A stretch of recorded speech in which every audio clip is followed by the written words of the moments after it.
This is Dr. Manu Aggarwal here from the Vein Care Center in our Lima location, and we're going to be talking about spider veins today.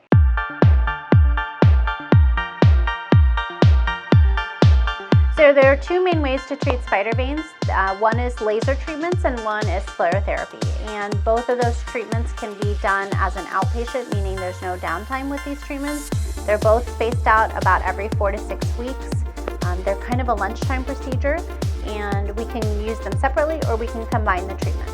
So surface laser, of course, is on the surface of the skin, and what the laser does is it actually goes into the vessel itself and treats the outside of the vessel, and it actually treats the blood on the inside of the vessel too. So sclerotherapy is where we inject an FDA-approved medication into the vessel, and then that causes the vessel wall to collapse and heal itself closed shut.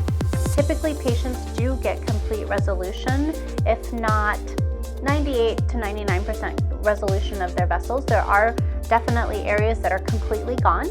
We probably do close to 30 patients, if not 40 patients every week, and we've been doing this for the last 15 years, and I've been here for 10 years. So if you can comment below if you have any questions regarding sclerotherapy for spider veins as well as laser treatments for spider veins.